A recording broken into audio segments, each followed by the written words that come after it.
What's up, guys? It's KB. Make sure you subscribe to the Underground Sports Philadelphia YouTube channel. Click the bell icon down below so you don't miss a single video from us. And thanks for tuning in to another video from Underground Sports Philadelphia. Now let's get into it. Philadelphia, baby, you're going to love it. Best sports fans in the world. Actually, the worst, but that's what makes them the best.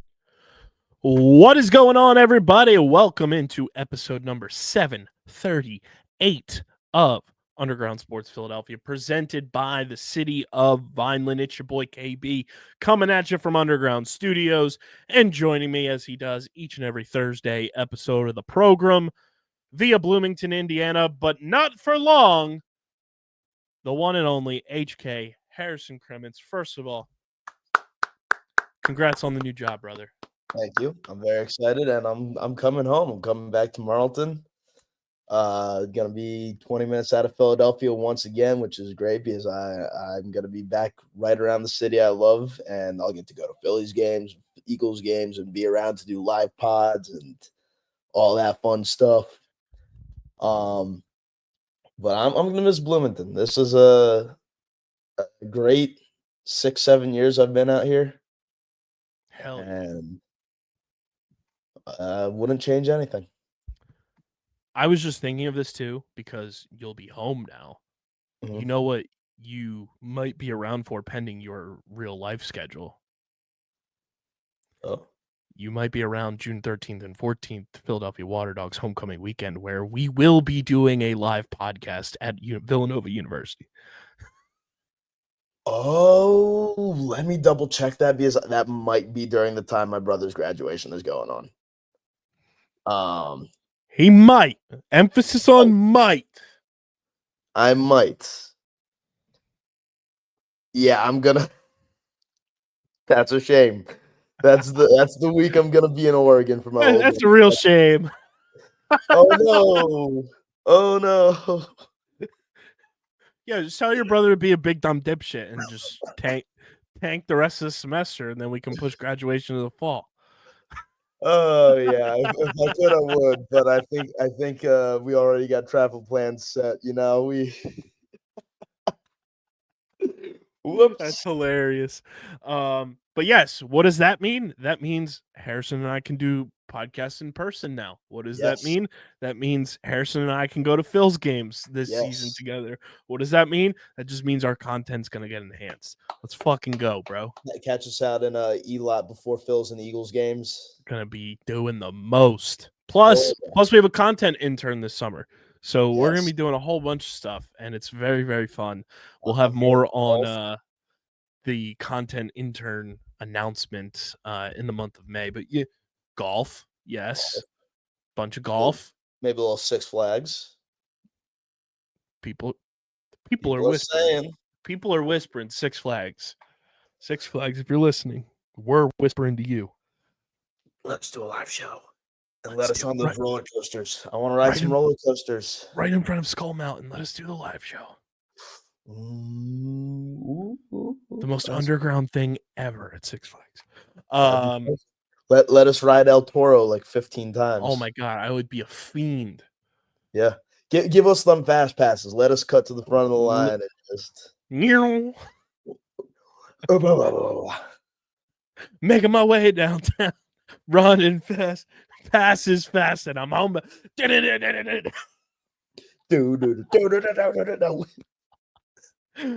Oh, it's so funny. We got a fun show for you. We are going to recap a Phil's series win once again as they win tonight as we record this Wednesday night over the Washington Nationals. Big time, easy, fun game to watch. We'll recap that. There's some news about a certain fan favorite pitcher making his debut this weekend as well. We'll talk about Ranger Suarez making his season debut this upcoming weekend. We'll also go through the run differentials, Platinum Plunk, and I teased it to Harrison. We might have a namesake of the Platinum Plunk Award that it just makes too much sense. Plus, we'll do some more Eagles and NFL draft recap, and we'll talk about the feisty Philadelphia Union as, somehow they trade away their best player, and yet they are still one of the best teams in the Eastern Conference in all of the MLS. But before we get into everything, make sure you guys are following us on the socials at Underground PHI across the board. It's the easiest way to keep up to date with everything we're doing. Whether it be stuff for this show, we're going to be at the Truist Championship next week. Myself, Stephen McAvoy, and intern Ethan going to be at the Philadelphia Cricket Club all week. There's going to be insane content. We just found out we're going to be able to have interviews with golfers. Harrison, I'm manifesting Ricky Fowler on the pod. I'm manifesting hashtag Ricky Fowler on the pod. But keep up to date. Follow us. We got a lot going on in the month of May that you won't want to miss out on. And of course, subscribe to the pod. Apple, Spotify, wherever you get your podcasts in audio form. Leave us a 5-star review. It goes a long way for helping this show continue to grow, plus all of our shows on the network. It helps them continue to grow and get more ears and eyes on them. Leave those 5-star reviews on Apple and Spotify, and subscribe to the Underground Sports Philadelphia YouTube channel, youtube.com/@UndergroundSportsPhiladelphia. That's where you get full video episodes of this show twice a week, full video episodes of every show on our network, clips, shorts, live streams, original video content. It's all on our YouTube channel. We're at 1,057 subscribers, which means we're 43 away from our next 100 subscriber milestone. So keep subscribing. youtube.com/@UndergroundSportsPhiladelphia. And this show is proudly presented by the City of Vineland. And guys, the City of Vineland Municipal Calendar features city-organized, city-sponsored, and city-affiliated events that are of public interest. The calendar, which is accessible at vinelandcity.org, is a good way for residents and visitors to build awareness, remain engaged with city government, and participate in local events. You can also follow the City of Vineland on social media via their Facebook, Instagram, LinkedIn, and YouTube pages. And through these tools, you can stay connected to the community and get important announcements about programs and services offered by the city. Vineland, New Jersey, where it's always growing season. And big thank you to Security 21 Security Systems and Paul J. Gillespie Incorporated for their continued support of this podcast.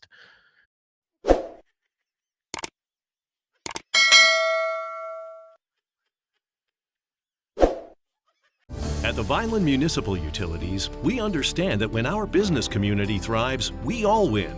As a not-for-profit utility, our reliability, lower cost of operations, and flexibility in meeting customer needs make doing business in Vineland beneficial to your bottom line.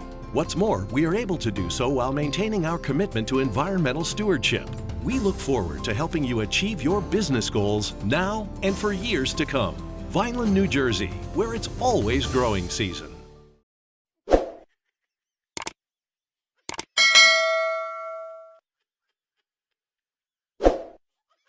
Speaking of the City of Vineland, Harrison, I got a nice little press release in November that potentially we are going to be a part of.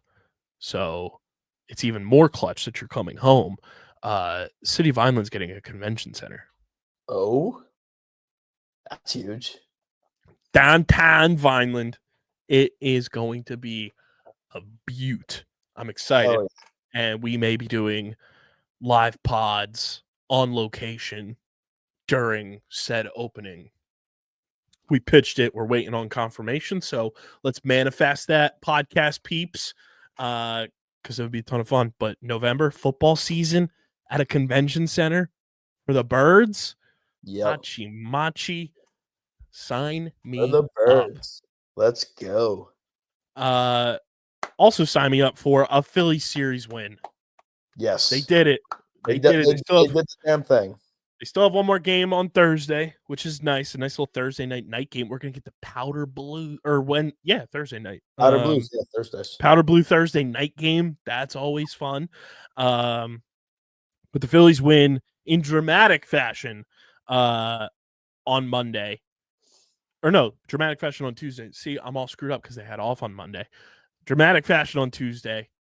They win with ease on Wednesday.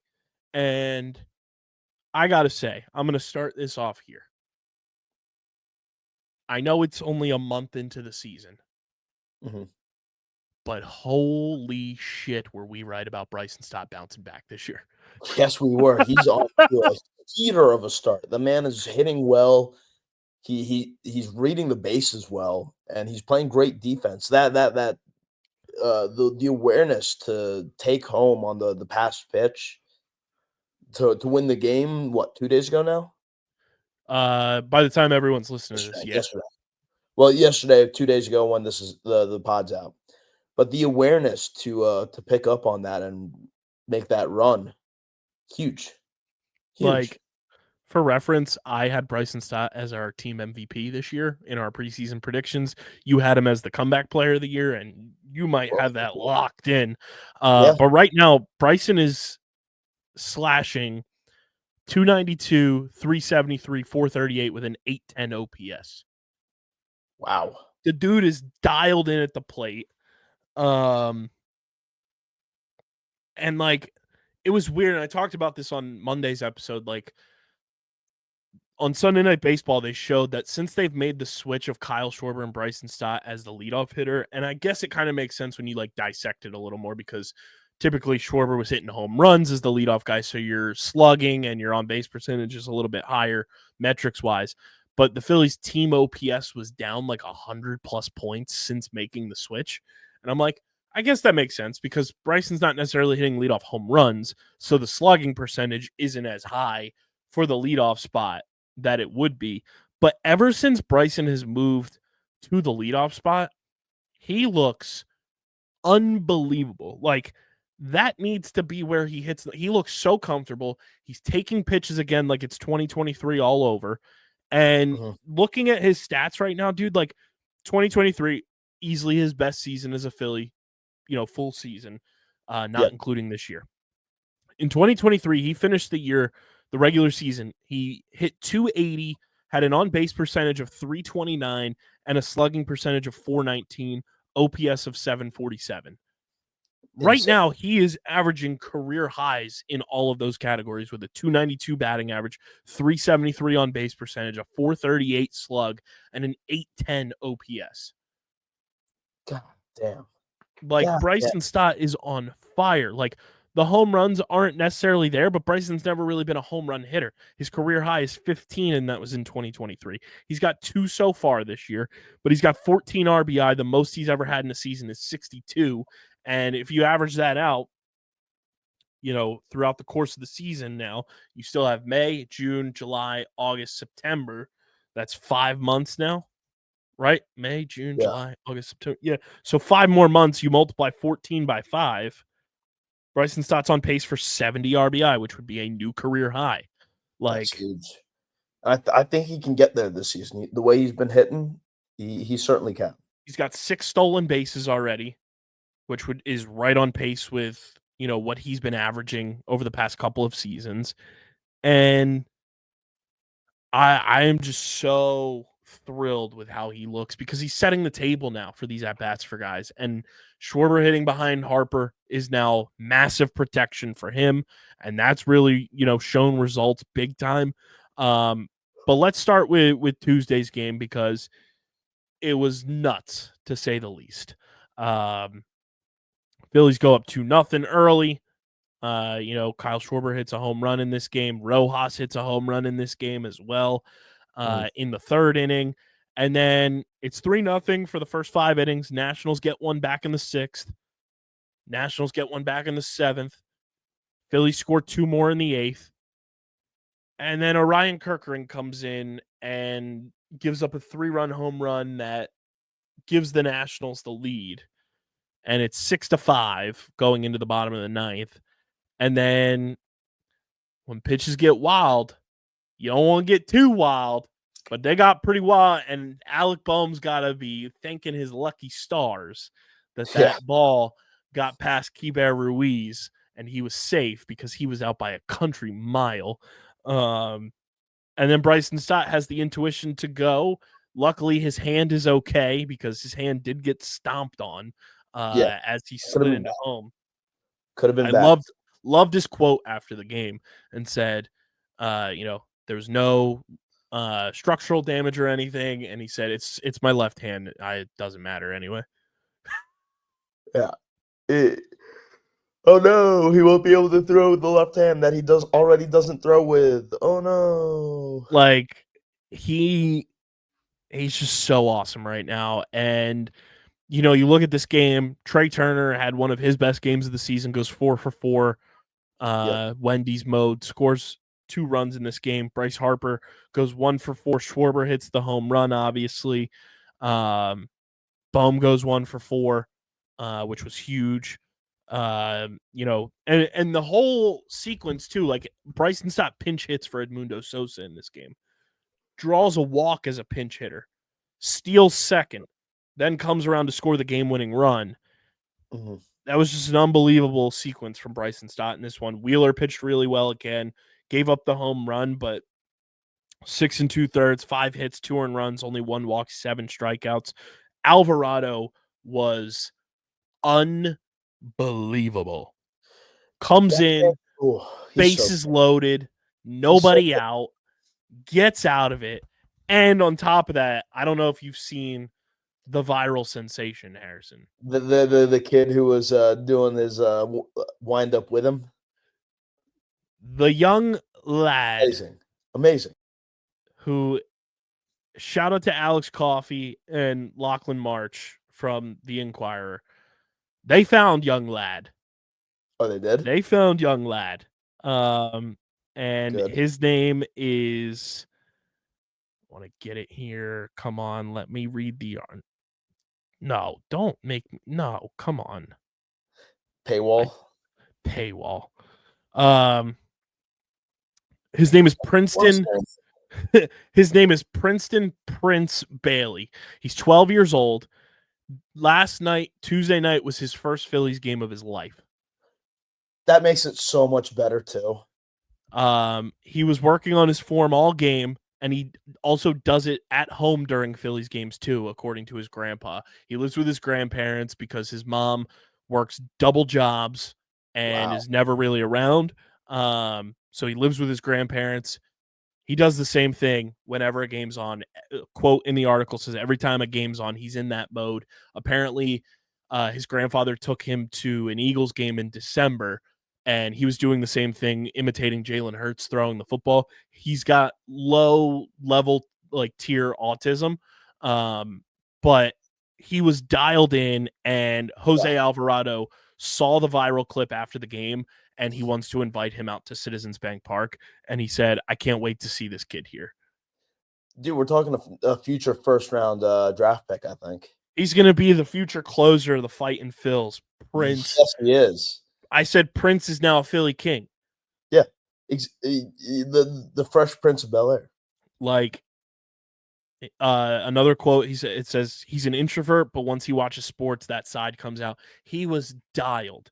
And I just loved it because this is what makes baseball and just sports so genuine and in its purest form is you can see a 12-year-old super fan just watching his favorite team for the first time, and he wants to be like them. It gets caught by a lucky cameraman who finds this awesome young man in the stands imitating Jose Alvarado, and that's what baseball is all about. That is the future generation that's going to make baseball continue to be such a fun sport. And I know you and I are on that same page where like people like to bash baseball and everything being boring, whatever. Baseball is so much fun. And it's even more fun when you get stuff like this. And then you get Sarah Langs, who I fucking love her so much. Baseball is the best. Quote tweets this story with it. It's going to get amplified to so many more people now. And they're going to see Prince. Like, I genuinely, in my heart of hearts, believe that Prince is the reason Jose Alvarado got out of that inning. I agree. And without Prince, I don't think Alvarado gets out of that jam. He may not have seen him until after the game, but he definitely felt the crowd getting up for him. And that's why, as you said, that's why baseball is great. I've been on the baseball, never lost a step. People just got cynical. And this is proof right here that baseball is still one of the best games in the world. And it's so cool. Like, I'm excited to see him back at Citizens Bank Park soon. I need it. I need to see all of it with Jose. Like, and that honestly makes me like, I was always a huge fan, but it makes me love Jose Alvarado that much more because it just showcases that Jose gets it. Yep. I really think that this Prince is gonna be one of the reasons we go on a big run this year. I think he's gonna become one of the unofficial team hype up men. He's gonna be at a lot of games going forward, and the team will rally around him. So that's gonna be great. Like he's such a stud. Shout out to Prince. But huge win for the Phils there. Bryson Stott with the Huge win. game-winning wild pitch sliding home. Massive win. Like that was a game where if they lose that game, we are pulling our hair out and are like, what just happened? Like Orion Kerkering gives up that home run. And I got to say, man, Orion Kerkering, I've said it now for the past couple of weeks on the show.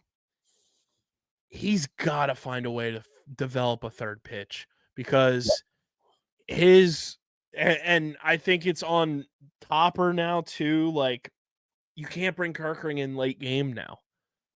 Like the way he's pitching, his confidence is in the toilet and just the body language. And, I did find it interesting. Wheeler said the home run he gave up was the one time he shook off JT. And then apparently when I watched it back, Kerkering also shakes off JT. And then that's when the home run happens. Interesting. So, hey, boys, maybe the best catcher in baseball knows a thing or two about pitches you got to be throwing there. Just a smidge. Just a smidge. I don't think he'd get the nickname best catcher in baseball without, being the best catcher in baseball. But a huge win that the Phillies desperately need, especially coming off like the good vibes in Chicago where you take 2 out of 3 from the Cubs. You win that Sunday night game in extras as well.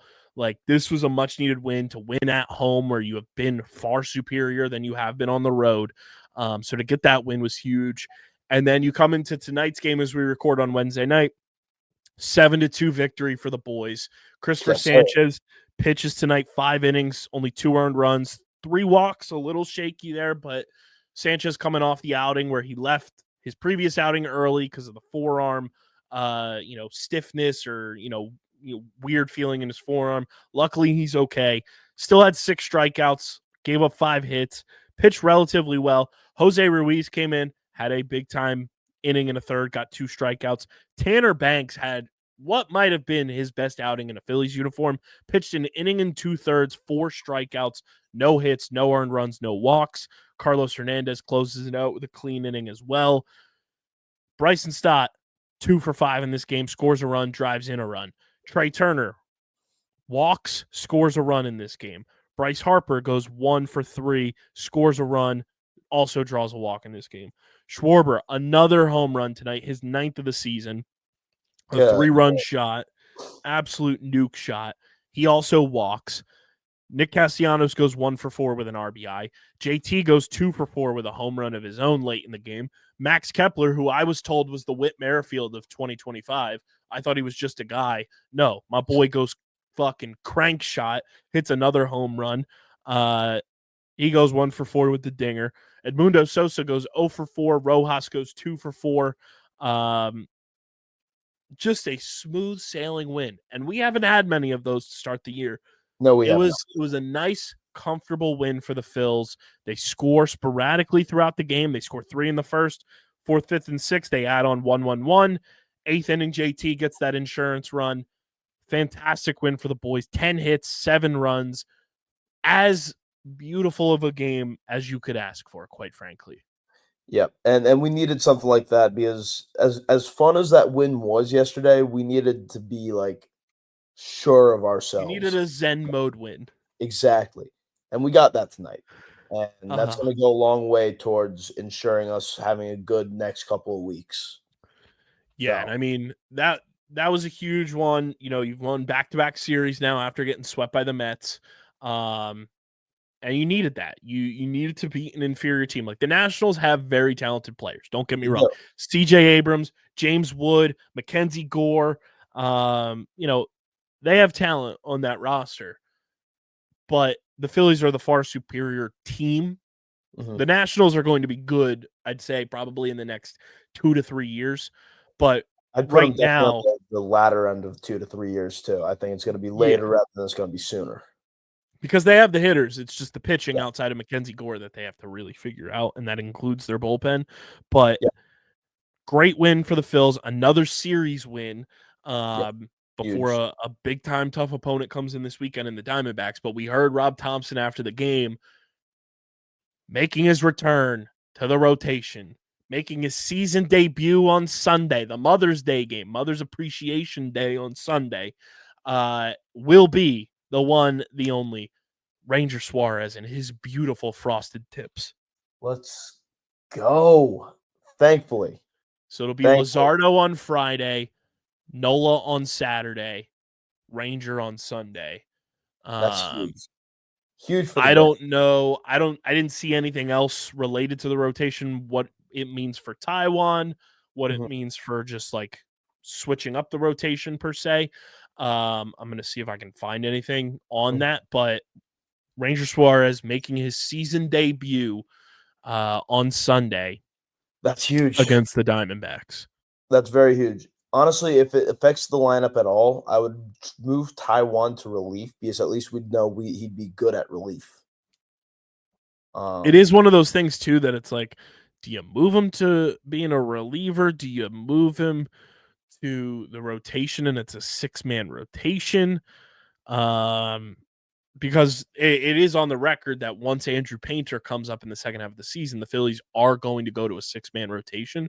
So it's like, do you feel it out now and kind of get the 6-man rotation going starting in May? So that way, when, end of July rolls around, the guys are kind of used to that every 6th day. It's an interesting problem to have if you're the Phillies. And it's not a bad problem to have either. No, not at all. It's just fascinating. I like the idea of us going to a 6-man rotation now and kind of feeling it out, understanding what we're going to do.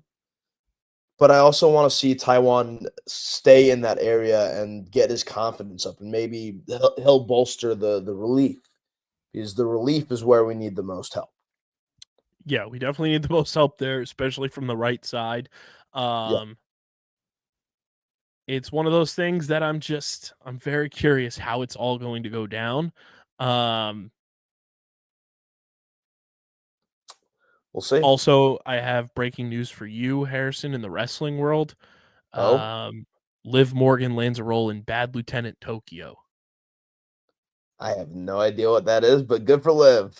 It is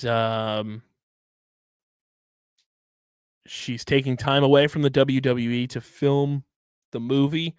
Takashi Miike is the director. It is Bad Lieutenant Tokyo will follow the Bad Lieutenant, a corrupt gambler in the Metropolitan Police Force who finds himself thrown into a tangled case after an enigmatic FBI agent arrives in Tokyo to investigate the disappearance of a politician's daughter, played by Liv Morgan. Meanwhile, a deviant killer operating in the Yakuza underworld seems to be shadowing their moves. Okay. Now I'm interested to see how that's going to play out, because she's currently one half of the WWE Women's Tag Team Champions. So I'm going to assume that they're going to lose the belts within the next couple of weeks, maybe. You heard it here first, folks. But yeah, Ranger making his debut. It's going to be interesting to see what they do. It's not really out there yet because I believe Taiwan's starting Thursday's game. So he will pitch Thursday. And I guess, if you look at the Phillies schedule right now and see where matchups go. So if we're going Luzardo on Friday, Nola on Saturday, Ranger on Sunday, there's an off day Monday, which means Wheeler pitches Tuesday. Yep. Sanchez Wednesday. Thursday, I guess, is when we figure out what the rotation will look like in that finale against the Rays at a minor league stadium. I don't hate the options we have here. I like how it opens us up, honestly. Yeah, it's fascinating, and it's a good problem to have, quite honestly, especially when Taiwan's been pitching as solidly as he has. It's probably the best we've ever seen him on the mound. Apart from what, that 1 year, 3 years ago? 2 years ago, yeah, when Years ago? he had like 18 wins and Yeah. popped off. But yeah, good win for the Phils. Good series win for the Phils over a division rival. Always. It's always good. You always want to beat the division rival. And what did the No, this Nationals time. say in 2020? You know, beating Yeah. Philadelphia is blah blah blah, and we've absolutely cooked them since. But yeah, I mean, you stay within 4 games of the Mets, Yep. who have just been like nuclear hot to start the season. But it also helps you kind of keep a little bit of breathing room between you and the red hot Atlanta Braves, who are now in 3rd place in the National League East. I didn't realize how much they had bounced back. That sucks. I don't think there's a team. I hate the Mets, but I hate the Braves like 10 times more, I think. It's very similar. I think the Braves and the Mets, it's very similar to the Giants and the Cowboys, Yeah. where it's like we hate the Cowboys, but we mostly hate their fans, and we laugh at Jerry for being a dog shit owner and a big dumb dipshit GM. I Yeah. view the Cowboys in a similar vein as the Braves. Yeah. I You just can't can't beat them. stand their fans. They're the most pompous, arrogant pieces of shit ever. With a few exceptions. There's always exceptions to the rule, but a lot of their fans are asshole presenting. And their GM is a big dumb dipshit cheapskate who underpays their players. And while Jerry has the tax write-off of AT&T Stadium, the Atlanta Braves Foundation is 1,000% some sort of Ponzi scheme going on, and I need investigation into it immediately because part of the money laundering schemes of America, Harrison, still not solved, but it's the oldest one in the book. It's mattress stores. Yeah. Number 2 is crypto, and for a certain blip in time, NFTs. God, I wish that blip in time never happened. Huge money laundering scheme. Yes. Number 3 is Taysom Hill contracts. And number 4 is the Atlanta Braves Foundation. Yeah. Those are my list of money laundering Got me schemes. with the Taysom contract. Have you seen his contract? I have. It's insane. Well, he can play tight end and he can play quarterback and he can block and he can. Taysom Hill's contract, for those that don't know, he's the most fugazi NFL player I've ever seen in my life. This dude stinks. Okay? He's a quarterback that was so bad he had to move to tight end. Like he was so bad at tight end, he had to move to offensive line. He went full Tebow. Yeah. Tebow didn't even go full Tebow. And trust me, Tebow went to Major League Baseball before he went full Tebow. Okay? Yeah. Like, put that in perspective. But, dude, Taysom Hill's contracts, the void years, the money that is on this deal, like, Taysom Hill's going to make $10 million this year. Good Lord. His cap hit is almost $18 million. And the Saints are trying to figure out why they have a quarterback issue. Mind you, do you know how old Taysom Hill is? Was he like 35? Nailed it. Yeah. Everyone thinks he's like this spry chicken. Like, no, this dude is old. He was a 31-year-old rookie. Yeah. He was a 31-year-old rookie? The first year of his contracts, according to Spotrac, is 2021. Jesus Christ. Sorry, I stand corrected. He went undrafted in 2017 and was with the Green Bay Packers from 2017 to 2019, and then joined the Saints in 2020 and has been there since. I was looking at the cap breakdown of his current contract. He is the definition of jack of all trades, master of none. He went to the Sam Bradford School of Contract Heists. Yes. Oh, Sam Bradford. He got like C's get degrees type thing because he stopped playing quarterback. I mean, Yeah. the star student of the Sam Bradford School for Contract Heist is Kirk Cousins. Yes. Big Kirko chains. Kirko Chains. Shall we get to some more here? But before we do, I want to talk to everybody about our awesome pals over at 47 Brand. Guys, Sure. Harrison's coming home, and guess what? That means he's going to be able to go to Citizens Bank Park and check out the 47 Brand Alley store. Oh, I'm so excited for that. Which is exactly where I got this beauty of a Philly fanatic hat. And Harrison, guess what? I saw this hat at the sneak peek night that I was at the end of March, and I said, I'm going to need to get my hands on that. And the best part is they have it in so many different colorways. They have it in maroon. They have it in red. They have it in powder blue. It's gorgeous. I love it. Anything with the fanatic on it, it's mine. That is my guy through and through. Gorgeous. Give me 15 of them right now. Banging the credit card on the table. 47 Brand's the place to go, guys. We love 47 Brand. I've been wearing 47 Brand for over a decade. It's truly my favorite hat. They've got so many unique designs on their website for everybody out there. Shop for your favorite sports fan. They just dropped their Kentucky Derby capsule. They've got a whole lot of good stuff on their website. The new City Connect hats just dropped as well. Definitely check out all the City Connect stuff for the Phils on their website. Use our link in the description, and you'll get free shipping on all orders when you join the 47 family on their website. It is truly the best. Again, use the link in the description. Shop with 47 Brand. Shop for your favorite sports fan. And we thank 47 Brand for being a proud partner of Underground Sports Philadelphia. Also want to talk to you guys about our awesome merch partners at PHI Apparel Company.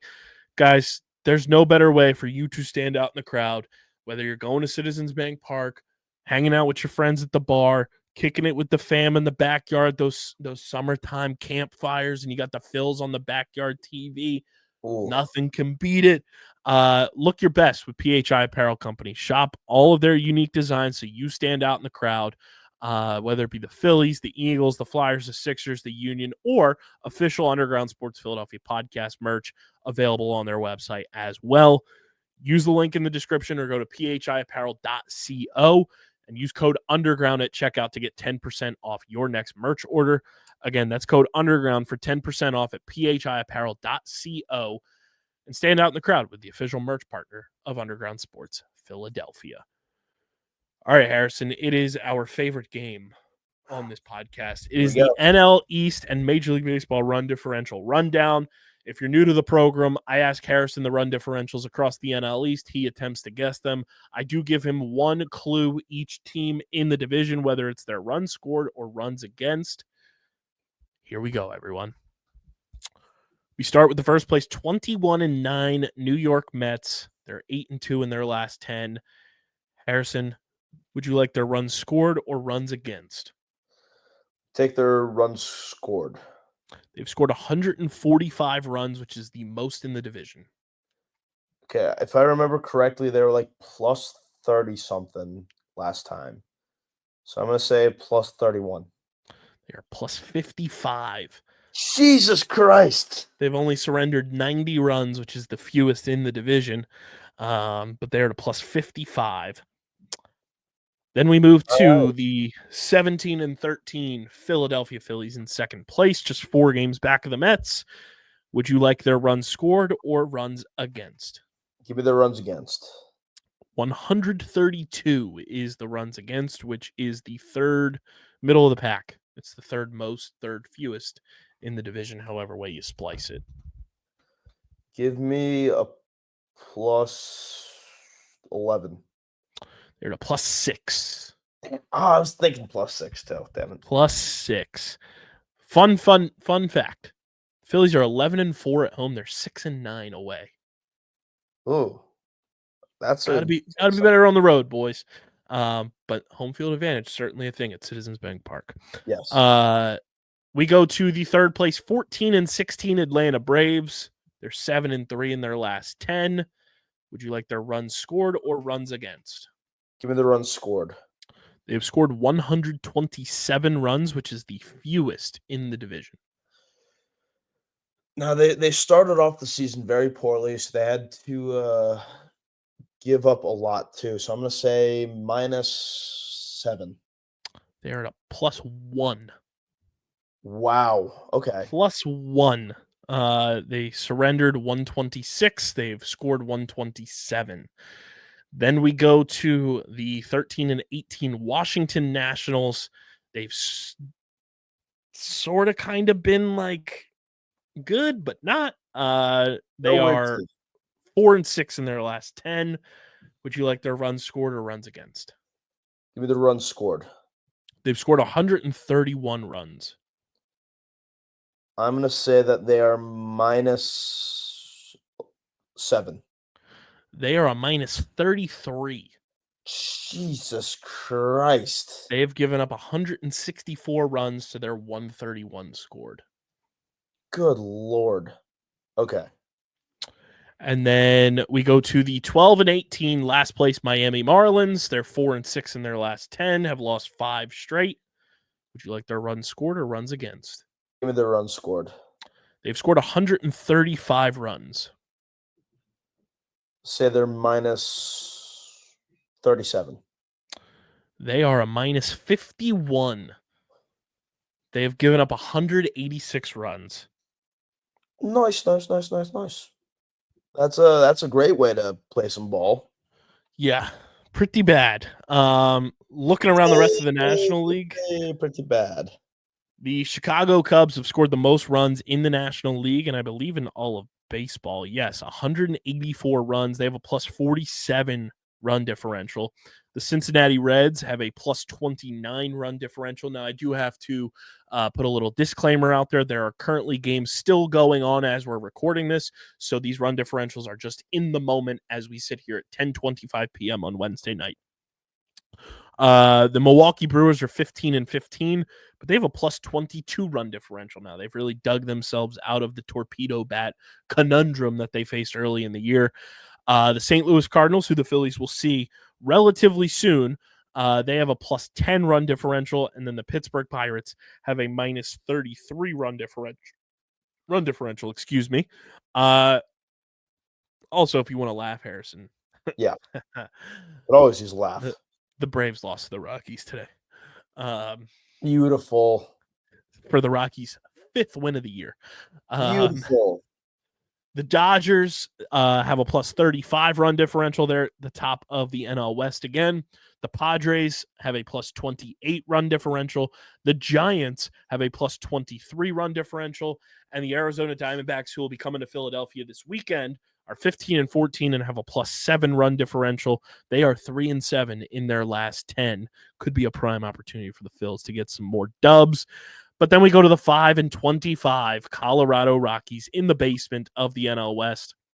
They've scored 96 runs, haven't even eclipsed 100 yet. They've surrendered 173 for a run differential of -77. But here's the fun part. 177 runs, or excuse me, 173 runs against in 30 games is not even the most, because it's the Miami Marlins at 186 now, which we have to do some math, Harrison, because you know we're on 1K runs surrendered watch across Major League Baseball. 186 in 30 games for the Marlins is about 6.2 runs per game. We multiply that by the big old 162. The Miami Marlins are on pace to give up 1,004.4 runs. We're on 1K watch, baby. Let's go. We go to the American League, though. The Yankees at a +52. The Red Sox at a +16. Tampa Bay is at a +9. The Toronto Blue Jays are at a -34. And the Baltimore Orioles are at a -49. I mentioned this on Monday's episode. The Orioles are pretty bad this year. That could be a team to watch where the Phillies could potentially make a trade at the trade deadline with once again. The surprise, Detroit Tigers, 19 and 12, have a +40 run differential. The Guardians have a -25 run differential, despite being 4 games over 500. The Royals have a -11. The Twins are 13 and 18, but they have a +5 run differential. The White Sox are 7 and 22 and have a -30 run differential. And then the AL West, the Seattle Mariners sit with a plus 23 run differential. The Astros are a plus 13. The Rangers are -3. The Oakland A's, yes, the Oakland A's are -34. And the Los Angeles Angels of Anaheim are a -41. And those are your run differentials across the NL East and Major League Baseball.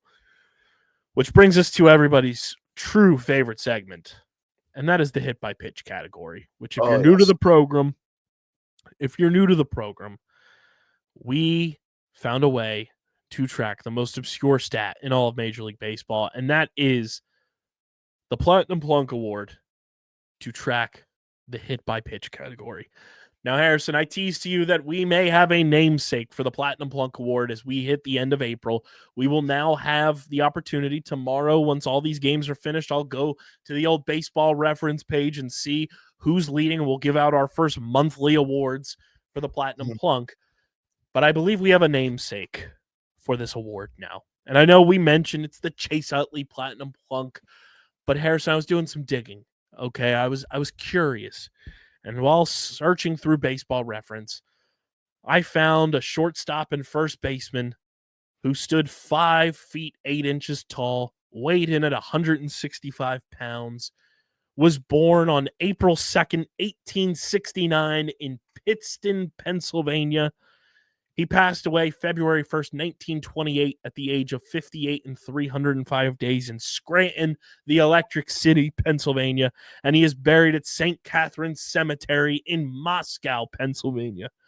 A career WAR of 42.3, 4,895 at-bats, 1,526 hits, 18 career home runs, a career batting average of .312, scored 992 runs, drove in 840, stole 359 bases, had an on-base percentage of .391, a slugging percentage of .406 to give him a career .797 OPS. He is a Major League Baseball Hall of Famer.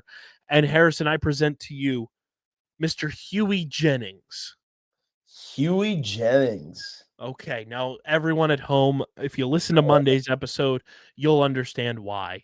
But Huey Jennings, why is he a candidate to be the namesake of the Platinum Plunk Award, Harrison, might you ask? Well, Huey Jennings played from 1891 to 1918.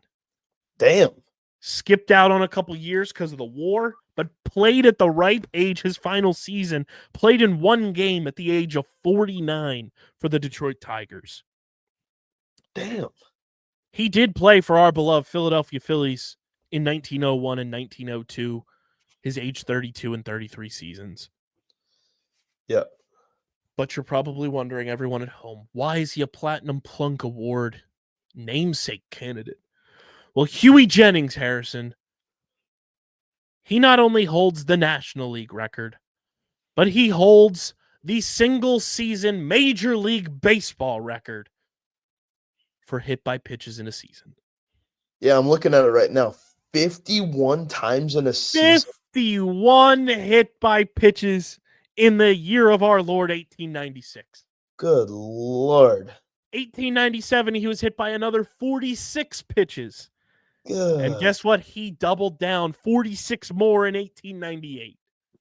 That's insane. In a 3-year span, Huey Jennings was hit by 51, 46, and 46 for a whopping 143 hit by pitches in a 3-year span. He was also hit by 32 pitches in 1895 and 27 in 1894. In his career, he was hit by 287 pitches.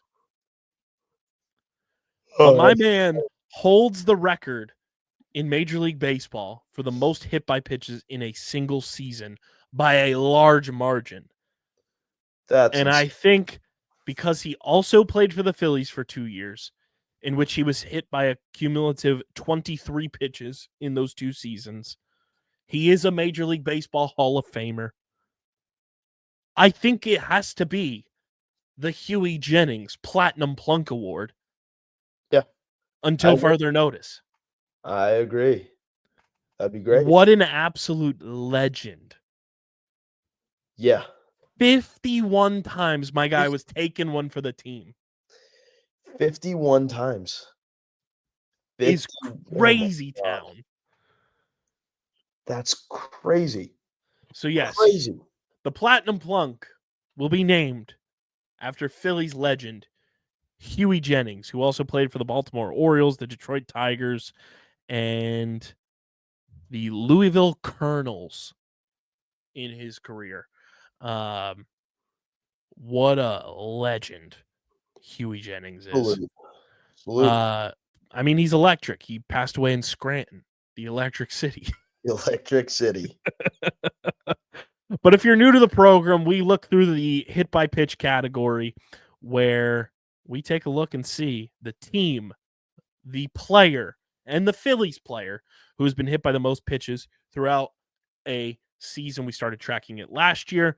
We're into year 2. We will be giving out monthly awards as well, and you will see that across our social channels. Harrison, the team leader, as we sit here on the final day of April, this is subject to change, but it looks like the team leader, as of right now, for the month of April in 2025, is going to be the Minnesota Twins, who have been plunked by 20 pitches so far this season. Jesus. Huey Jennings says that's light work. I did 51 on my own. The Seattle Mariners have been hit by 19 pitches, the New York Yankees by 18, the Orioles and Mets by 16, the Brewers by 15, the Rockies, Blue Jays by 13. The 12 club is the Diamondbacks, the Red Sox, the Reds, the Astros, and the Angels. The Guardians, Tigers, Royals, and Dodgers and Pirates have all been hit by 11, which is league average. The Cubs and Phillies have been hit by 10. The Marlins, the Rangers have been hit by 9. The Cardinals and Nationals have been hit by 8. The 7 club has 3 members. It's the Braves, the White Sox, and the Padres. The Giants and the Rays have been hit by 6, and the Athletics have only been hit by 1 singular pitch so far this season. Your overall Major League Baseball leaders. The American League lead is no longer a tie, Harrison. We have broken the tie, and it is Seattle Mariners. Luke Raley has been hit by 5 pitches and leads the American League, and the overall National League and Major League Baseball leader still belongs to Cincinnati Reds, Blake Dunn, who has been hit by 6 pitches so far. So if that stands, your month of April leaders will be Blake Dunn and Luke Raley, who will combine for 11 hit by pitches just between the two of them. And then your Philadelphia Phillies hit by pitch leaders have not changed since Monday's episode, but Kyle Schwarber leads the way for the Phils with 3. Trey Turner and Alec Boehm have been hit by 2. And then Bryson Stott, Max Kepler, and Nick Castellanos have been hit by 1 apiece. And that is your Platinum Plunk check-in for this episode and potentially for the month of April. You'll see the official month of April winners on our social channels. You don't want to miss out on that. And our Platinum Plunk is brought to you by our friends at Kenwood Beer, the official beer partner of Underground Sports Philadelphia. It's a refreshing light beer, just 4.1% ABV, 120 calories, just 8 grams of carbs. You guys can go to kenwoodbeer.com, use the Kenny Finder to see who's got Kenwood Beer on tap in the Philadelphia, New Jersey, Pittsburgh, Maryland, and Delaware areas. You can also find Kenwood Beer at your local liquor stores in those markets. Harrison, you're coming home soon. You're going to be able to crack open some Kennys. I know. I'm looking forward to it, man. I do love me a Kenny. Kenwood Beer, the official beer partner of Underground Sports Philadelphia. Again, use the link in the description or go to kenwoodbeer.com /#finder to see who's got Kenwood Beer in your area. Must be 21 or older to do so. And of course, guys, as always, please drink responsibly. Harrison, the NFL draft is coming and gone. We haven't been able to talk since the draft has happened. But the Eagles, I talked about it on Monday. Howie Roseman dominates another NFL draft for the Birds. I love every single pick that the Eagles have made, and that's just my bias showing. But genuinely, as I've done a little bit more of a deep dive into the players that the Eagles selected, the more and more I'm falling in love with this draft class. Yeah. First of all, Howie selecting Jihad Campbell at 31. Steal. How do the other GMs keep letting Howie get away with this? I love it. I mean, keep letting him get away with it, but how do you let him get away with that? It's insane to me. And then we filled all the spots that we really needed to fill, and we got another South Jersey kid, Kyle McCord. Two South Jersey boys on the roster. One St. Joe, and one of them went to St. Joe's Prep, which you gotta love. Go Prep.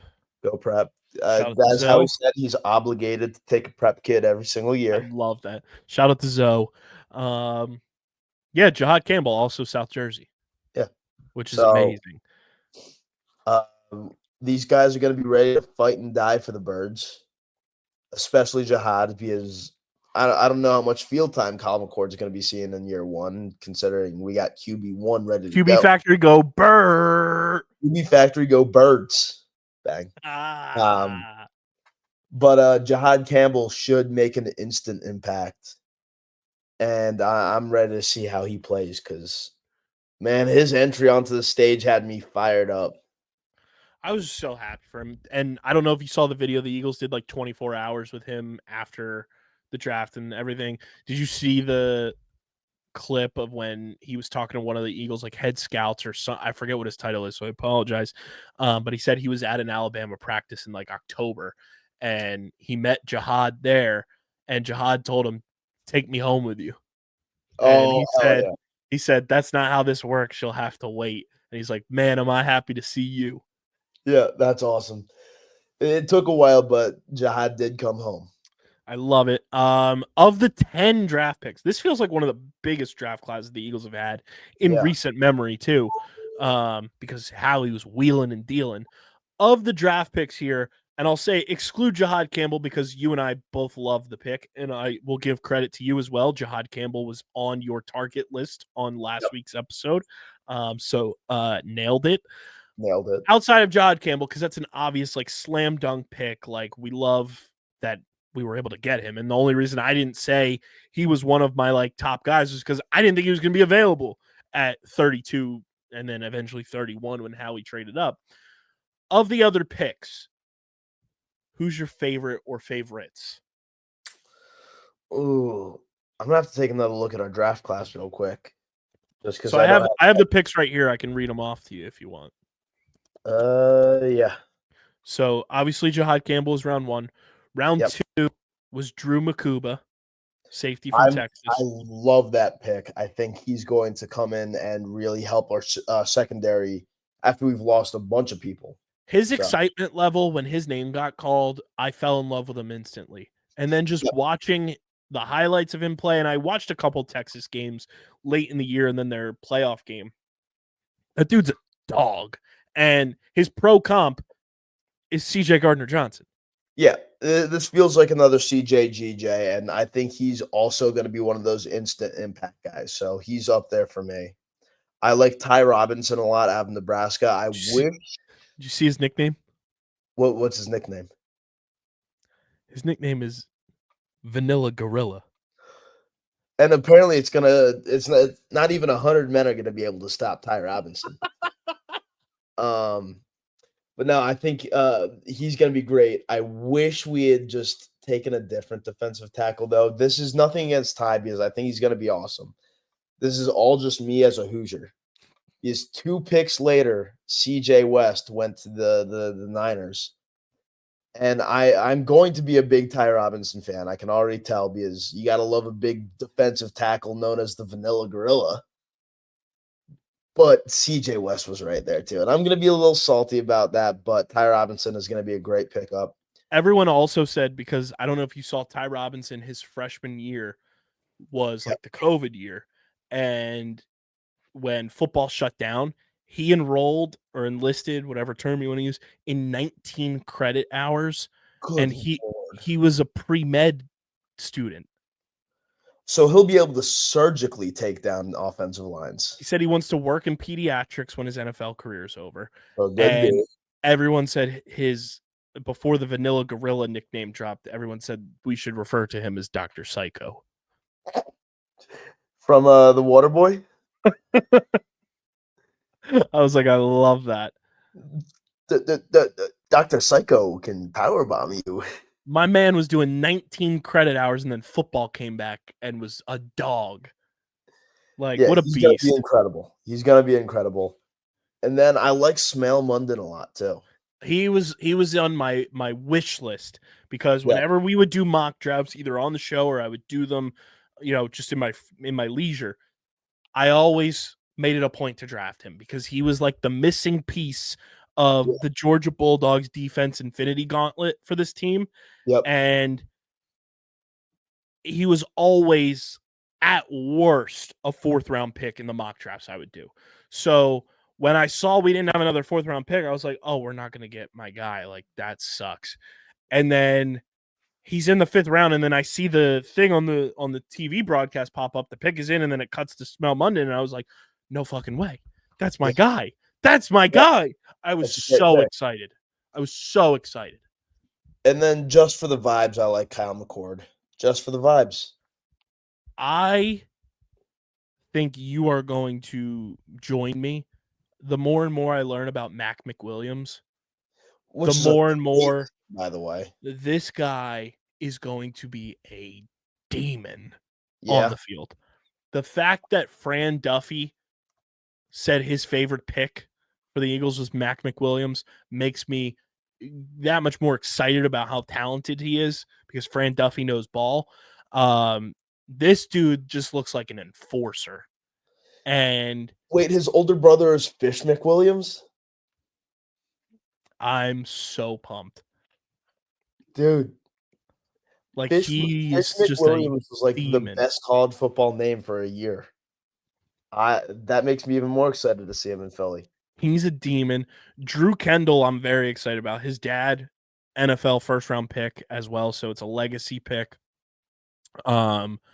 His phone call with Howie gave me chills, so I'm very happy for him. He feels like the next guy that has an opportunity to learn at Stoutland U and be the guy that can become an interior swing lineman because he's listed as a center and a guard. I think he's going to be very talented. Miles Hinton is a behemoth. Yes. He is huge. And then on top of that, you went even bigger because Cameron Williams is a behemoth's behemoth. Have you seen how big Cameron Williams is? Monster. The dude is like 332 pounds, and he's 6'5". Hello, Mekhi Becton reincarnated. Like, yep, he's insane.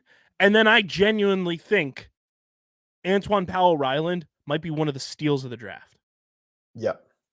Again, a guy who in mock drafts, when I was like doing like scouting that way, always in the 4th round, was always in that range. The fact that he fell to pick 2, dude, he had 16 sacks last year at Virginia Tech. God. He is so good.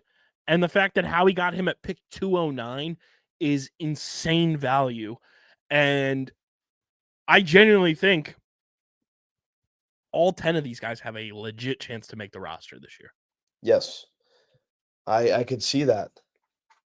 Like, the training camp battles this summer are going to be cinema. Like, the battles we're going to see positionally for right guard, for secondary depth, for linebacker, for defensive ends, it's going to be awesome because these dudes are coming off a Super Bowl victory and they want to get 1% better, and you're bringing in 10 hungry dogs in this draft that are going to make everyone better. I'm so excited. Like, I love this draft class, and it remains to be seen. It takes a while for a draft class to kind of really like show itself. But the last time the Eagles won the Super Bowl, Harrison, and that following draft turned out pretty good for the Birds. Do you remember the 2018 draft picks? Yes, I do. There was Dallas Goedert. Correct. Who else? It was Dallas Goedert, Avante Maddox, who was a 4th-round pick, Yep. Josh Sweat, who was a 4th-round pick, Jordan Mailata, a 7th-round pick, and Matt Pryor, who's now back with the Eagles. Yeah. So, Yeah. turned out pretty good. All of those guys wound up starting for us. Like, Matt Pryor left for a little bit, was here for 2 years, went to the Colts and became a starter with them, went to the 49ers for a year, was a starter for the Bears last year, has made like a very solid NFL career for himself. And then the rest of them just won a Super Bowl with the Eagles last season. Yeah. So pretty damn good draft, if I do say so myself. I don't know how this draft is going to turn out, but in 4 to 5 years, we may have another generational draft on our hands. Yep.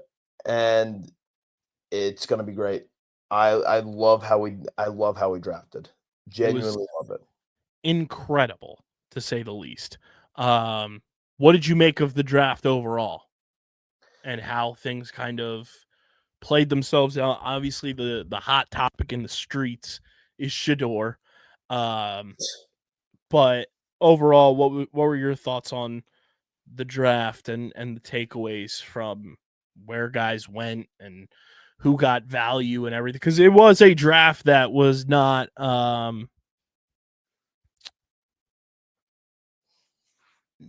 like overly hyped. Like, it was a very down year for the draft in terms of just overall talent. Like, it was a good year for the draft if you just needed day one starters, but not like superstars. Great draft for that. You need depth. Great draft for that. It wasn't like a superstar laced draft, but what did you make overall of how the draft kind of played itself out? I would give the Eagles an A in terms of grading. Like, everywhere saying anywhere from an A- to an A+. They did exactly what they needed to do. They picked the players they needed to pick. And everything shook out in our favor pretty damn well. Again, I wasn't expecting to see Jahad Campbell on the board as late as he was. And I think we've set ourselves up for another Super Bowl run. Legit, I'm so pumped. Like, this team, there's people saying this team got worse this offseason. No. You just don't know ball. And this is where we were always going to address the guys who left in free agency. We were always going to address it in the draft. Like, the guys we signed in free agency, there's talent there. Don't get me wrong. Josh Uche, talented. There's some talented guys that the Eagles brought in, but a lot of them were 1-year deals. And guess what? 1-year deals are easy to kind of wipe your hands clean of and replace them with the talent that you drafted. And I love the way that Howie drafted. And the fact that they got value at all of those picks, where for the most part they were picking towards the end, if not at the end of every round. Insane masterclass by Howie Roseman. What did you make of the Shedeur stuff? Man, I'm gonna need to see those interviews. I'm convinced Mel Kiper Jr. is on like some sort of payroll for the Sanders family. The way he generationally crashed out. And here's my thing. I haven't really talked about Shedeur. Number one, it definitely felt like the Eagles were going to take Shedeur right before the Browns traded up, because Howie's press conference after the draft and everything, someone asked, was that like in the cards? And Howie says, I don't think it would be fair to talk about players that we didn't draft. We're here to talk about players we did draft. That's the number one cop-out answer to me, to say, yeah, we were going to draft the kid. Which is a bummer, because I think Shedeur could have learned a lot from Jalen. But he could have, but he wouldn't have seen the field, and that is something that would not have flown with the Sanders family. Which I don't even think is really the case. I think a lot of it gets blown out of proportion. Is Shedeur a talented quarterback? Absolutely. Is he going to have, if he does everything right to, play his way into the Browns roster, which I think he's fully capable of doing, is he going to have a long-standing NFL career? Absolutely. Like, Shedeur's play style, he could play 15 years in the NFL and be very successful. The thing is, with Shedeur, he is very slow to get the ball out of his hand. Mm-hmm. And I think part of what will help that is he'll have a much better offensive line in front of him than he did at Colorado. Mm-hmm. But I also want to see Shedeur get coached by somebody not named Deion Sanders. And that's not a knock on Deion. I just want to see Shedeur take in information from Kevin Stefanski, who I think is a very talented head coach, 2-time coach of the year, take in information from that Browns offensive staff and see what he does and processes with it. Like, this is a big, like, show me what you got, Shedeur, because I think you got it. I just want to see it on a grander scale. And it's all about processing for him. You know, he took a lot of unnecessary sacks at Colorado. Mm-hmm. It caused him to, you know, commit turnovers with the football because of it. And I want to see him just go and battle. Like, that is a quarterback room. That is an easy quarterback room to become QB1 in right now as constructed. Deshaun Watson's not going to play because he ruptured his Achilles, and shame on the Browns for paying him. Kenny Pickett is there. Karma is a bitch. Kenny Pickett is there. That's a Super Bowl champion right there. So you got to compete with the Super Bowl champion. Another Super Bowl champion, and Joe Flacco. Joe Flacco is there. And Dylan Gabriel is there. So what Browns fans have been telling me is that they're expecting games 1 and 2 to go to Flacco and Pickett. Games 3 and 4 to go to Gabriel and Shedeur. Loser of games 1 and 2 gets traded. And then you do another round robin thing. But I think the Browns are going to wait until they get Arch Manning, which feels like the only logical option at this point. And it's like one of those things too that, like, I wish Shedeur didn't go to Cleveland because it's just such a shit show organization. Yes. I would have loved to have seen him go, quite frankly, anywhere else. Barring a few other places. Like, I did not want to see him go to, like, the Cowboys, obviously, because I want to root for Shedeur. Like, I like Shedeur Sanders. Yeah, he's a good kid. I think he's a great talent. I think he can be better. I think there's things he's got to learn, and I think the NFL will help him learn to get better. Yeah. But I said it on our draft night stream. I was like, I don't know if Shedeur's going in the first round. Yeah. Like, unless the Steelers took him, which could have made perfect sense, I did not see Shedeur going in the first round. I didn't expect him to fall to the 5th round. Yep. I thought the Saints should have taken him. I agree. And that the kid they picked, that was a choice. That's Kellen's guy, apparently. Oh, You want to know something crazy? What? Speaking of that guy, Tyler Shuck is going to be potentially the last player drafted into the NFL born in the 1900s. Crazy. We're getting old, man. September 28th, 1999. A month and a day before me. Absurd. That's crazy. But it does kind of line up that he could be the last 1900s player drafted into the NFL. Crazy. But yeah, for Shedeur, like, I don't know. It's like, was he playing against the best competition at Colorado? Not necessarily. Yeah. You know, some of the games where he was having success, those are future insurance agents and car salesmen and who knows what. Maybe a couple lawyers in the mix. And the games that he did play against higher echelon competition, there were moments of struggle. You know, the Nebraska game obviously comes to mind. There was moments where Shedeur struggled, and I think him going to a situation like the Browns has positives and negatives where he can learn from a Flacco, from Kenny Pickett, and people are probably going to say, learn from Kenny Pickett. He's a motherfucking Super Bowl champion, bitch. Put some respect on Kenny's name. But I also think Kevin Stefanski is such a talented head coach that he's going to learn a lot there. I just wish he could learn a lot while not having to worry about potentially starting this season. And the Browns are just such a shit show of an organization. That they'll thrust him into the fire, and that's what makes me nervous. And that's what we've seen with the quarterbacks drafted recently. That's why they've been failing. Mm-hmm. Like, they get thrown into the fire too soon. and then all of a sudden they're fucked. And on top of that, the other thing I learned from the whole Shador stuff, I am a fan of Shador. I think I'm an even bigger fan of Shiloh. Yeah, I love Shiloh. He's fun as hell. The way he was just so supportive of Shador during a day and a weekend that was supposed to be the highest of highs on paper and turned into one of the most nightmare situation scenarios that you could have. Also, credit to Shador, the way he handled the entire weekend was very impressive. Too. Yeah, fuck Jeff Ulbricht's kid. What an absolute loser. Yeah. I that story came out today too, where the Falcons got fined $250,000. Ulbricht got fined $100,000. Could you imagine doing something that forces your dad to lose 6% of his salary? No, I genuinely couldn't imagine doing something like that. That's crazy work. On top of the embarrassment that you had to face by calling the Sanders family, you have to apologize to Deion fucking Sanders. Yeah. You are such a scumbag. That kid is a piece of shit.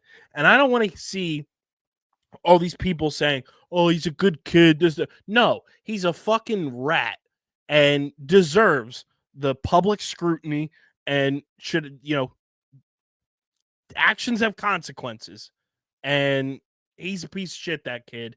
And genuinely, what a bum, man. What an absolute loser.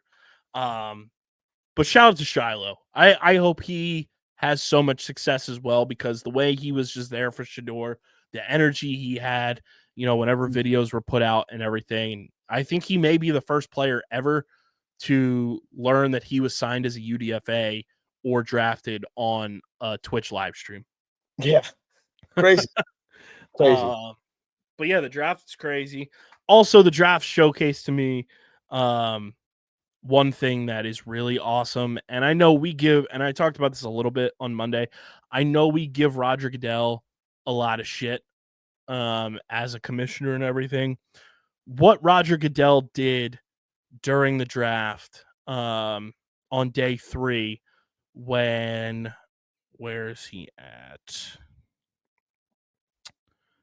When Baron Sorrell was drafted, was something that ignited hey, you know what? Roger Goodell's a really good dude, because you can Sorrell wasn't even invited to the draft. He flew to Green Bay with family and friends to attend, and he stayed all 3 days.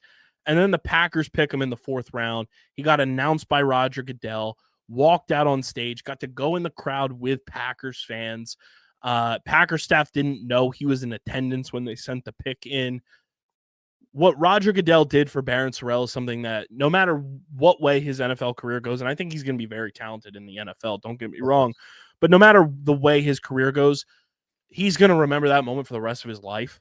And that was just so, so cool. And when I saw that happen, I genuinely was like, hey, you know what? We give Roger a lot of shit, but this shows that Roger Goodell truly cares about the well-being of every single player that ever puts on an NFL jersey. And I think at this point, us giving him shit is just more of a joke than anything. He goes along with the joke every single year. I mean, we saw it during the first pick. He goes, come on. He's one of, if not the best commissioner in the major 4 sports. Yeah, I'd give it to him as the best. Then I'd probably surprisingly put Bettman at number 2. I was going to say, Bettman has done full babyface turn and has gone from the most hated to he's really switched hockey on its head over the past decade. Yeah. And all it took was 2 lockouts to get him to finally get his head on straight. Yeah, I think it's Goodell and Bettman are up here. 10 piles of dog shit. Yeah. The Earth's crust. Yeah. Adam Silver. Yeah. Another 5 layers of dog shit. Yeah. And then Rob Manfred. Yep. That sounds about accurate. But yeah, fun. And there was so much that came out of this draft too. Like Warren Moon surprising Cam Ward at his press conference and giving him the blessing to wear his retired number 1 jersey is so sick. I feel like I mentioned this too, because also shout out to our guy Tyreen Powell, signed as a UDFA with the Saints. I feel like this is the most, by a wide margin, of South Jersey athletes that were either drafted or signed as undrafted free agents in a singular NFL draft. Yeah.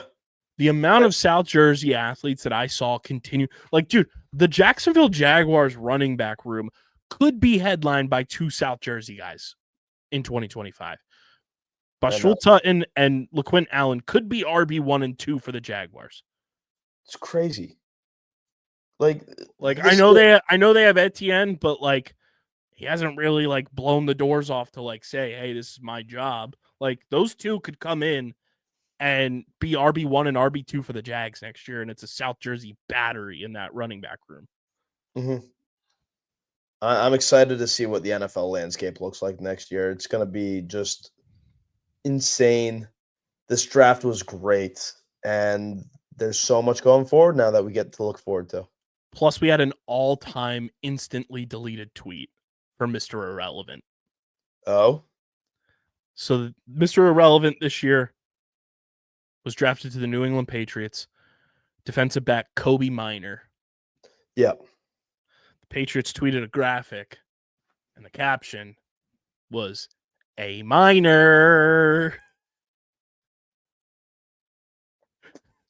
To which was subsequently deleted in about 30 seconds. Yep. But the screenshot of that tweet will live Screenshot on lives forever. Forever. It's so funny. I Yeah, sent the initial tweet to Pat Pitts, and he said he's going to be an all-pro in 3 years. Yeah. I mean, I could see that happening. I could actually see that happening. Oh, it was so good. So good. What a draft. Draft season has come to a close. I believe rookie minicamps start on Friday, which is crazy.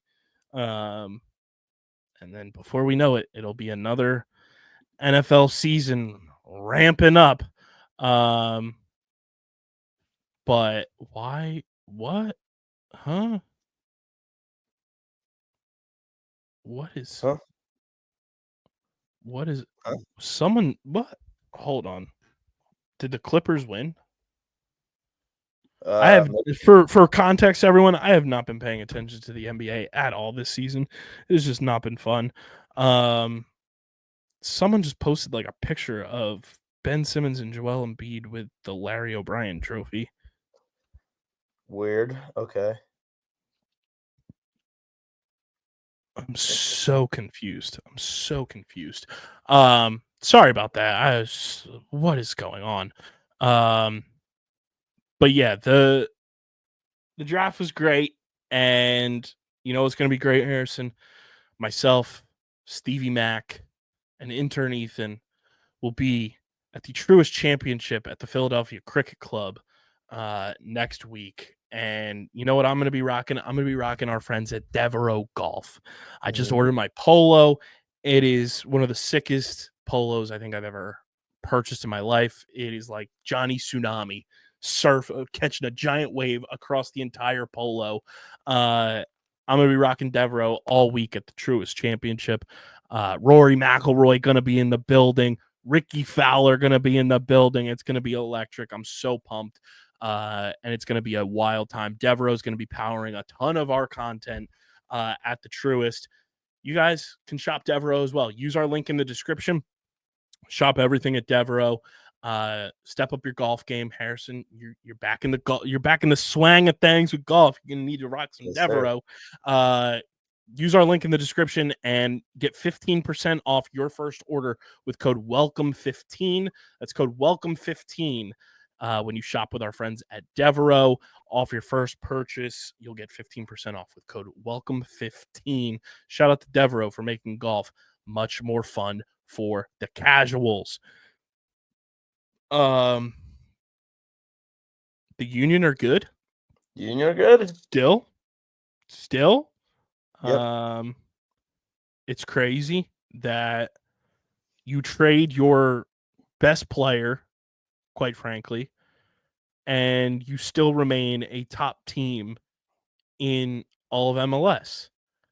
The Union are in third place right now in the table in the East. Their next game is on Saturday at Montreal. They're coming off a win last Saturday at home, 3-0 to DC United. And it's crazy to me that this team is still playing this well. First year coach for the team, obviously. They're 6 wins, 1 draw, 3 losses. They still have an insane goal differential. They have the best goal differential in the East at a +10. 19 points. They're only 2 back of Columbus, 3 back of Cincinnati. This team's going to fuck around and be a top 4 team in the East. They're going to fuck around and get to the playoffs. And since the Birds won a Super Bowl, who's to say the Union can't win the MLS Cup? Because the last time the Birds were in the Super Bowl, the Phillies and the Union each made the championships of their respective leagues. And we lost them all. So, with the Birds starting out with a Super Bowl win, who's to say the Union and the Phils can't rewrite those wrongs from 2022? And if the Union were in the West, they'd be in second place. Yeah. It's just the only team ahead of them is Vancouver, who are on a tear right now. The East is stacked. But it's fun. Like the Union are that team that because their stadium's not in the stadium district, they kind of like they're in like the back of your mind. But when they're good, it's fun. Yep. But yeah, I mean, if they keep this tear up, let's see, in the month of May, their matches, like I said, they got Montreal this weekend. They are in the U.S. Open Cup next Wednesday. Next Saturday, they are home to Columbus. That's a huge game. Then Wednesday, they're home to the LA Galaxy. May 17th, they're at Atlanta United. And then May 24th, they're home to Inter Miami. And then on May 28th, they are at Toronto. And then May 31st, they're at FC Dallas. That's their month of May schedule. It's going to be a grind. You got Columbus in there. You got the LA Galaxy. You got Miami. Dallas is always, one of those teams that, gives you fits no matter who you are. But if the Union can navigate the month of May, we're going to be looking good going into the summer. Yeah, I agree. Just keep on rattling off those wins. Keep the hot streak going. And don't let Messi get you down. I get knocked down, but I get up again. They're never going to bring me down. I get knocked down. You know what we got to do, Harrison, since you're coming home? We got to hit a Union game. I agree. That's the one Philly team I haven't seen live yet. Same. So. I've never been to a Union game. We got to tailgate, though, and we got to bring our Biñho boards because Biñho is the next big tabletop game for your man cave, your she shed, your tailgates, your parties, your events. You will be the talk of the event with our friends at Biñho. It's table tennis meets foosball meets paper football in the next big tabletop flicking experience. Use our link in the description. Make sure you use that link. That way Biñho knows you're coming from us. And when you go to checkout, they also have that official Philadelphia Union board that I have to get my hands on at some point. When you go to checkout, use code Biñho Bennett 62 and you will get 10% off your entire order from our friends at Biñho. Again, that's code Biñho Bennett 62 for 10% off your entire order from our pals over at Biñho. What a show.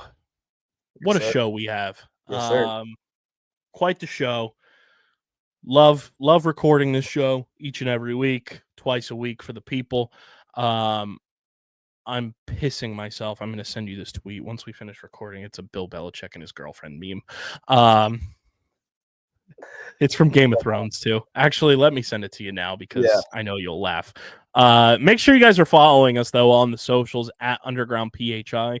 If you are in the Philadelphia area this weekend, Sunday, 4 p.m. lights out, away we go at Human Robot Schuylkill-Banks, another underground circuit watch party for the Miami Grand Prix. Come hang out, Casey. Casey and Owen. I'm going to try to be out there too, pending my ankle not being in shambles. But Human Robot Schuylkill-Banks location, 4 p.m. race start time. Go hang out. It's always a vibe. And it's the Miami GP. It's always a party. So definitely hit up Human Robot Schuylkill-Banks if you're in the area. Go hang out with Casey and Owen for another underground circuit watch party. Follow us on the socials at Underground PHI. Subscribe to the pod, subscribe to the pod, subscribe to the pod. Apple, Spotify, wherever you get your podcasts in audio form. Subscribe to the Underground Sports Philadelphia YouTube channel, youtube.com/@Underground Sports Philadelphia. That's where you get full video episodes of this show twice a week and full video episodes of every show on our network. Leave a like on the video, drop a comment in the comment section, and click that bell icon so you know whenever new videos go live. And this show is proudly presented by the city of Vineland. And guys, whether you're a company looking to expand, relocate, or you're a new business startup, selecting the right location is critical to your success. Vineland, New Jersey offers both an affordable business location and an excellent quality of life. The city's economic development department is a one-stop source for moving your project through the development and approval process, and their goal is to make this process as smooth as possible and to provide the fastest turnaround times in the region. If you're considering potential locations for your operation, contact the Vineland Economic Development Team at 856-794-4100. That's 856-794-4100. Vineland, New Jersey, where it's always growing season. And big thank you to Security 21 Security Systems and Paul J. Gillespie Incorporated for their continued support of this podcast. This has been episode number 738, not to be confused with 1738. Yeah, baby, it's 738 of Underground Sports Philadelphia. For Harrison, I'm KB. Let's enjoy the weekend. Ranger Suarez is back, everybody. And hopefully we'll see some people out at Human Robot Schuylkill-Banks on Sunday for the Miami GP with Casey and Owen. Let's go Phils. Let's go Birds. Shout out to Jalen Hurts. And let's go Union. Let's keep dooping, boys. I'll catch you guys on Monday as we get set for an entire week of myself, Stephen McAvoy, and intern Ethan doing the damn thing. Oh, also, May 6th, you might see your boy at a certain big-time sports location for the entire day. Stay tuned for that. You ain't going to want to miss. I'll tell Harrison about it once we finish recording because I don't know if I can disclose the information publicly yet or not. But this has been episode 738 of Underground Sports Philadelphia. For HK, I'm KB. I'll catch you guys on Monday. Go Phils. Let's win another series against the Diamondbacks. Let's sweep the Nationals. But until then, we're getting the heck up out of here, and we are signing off. Peace.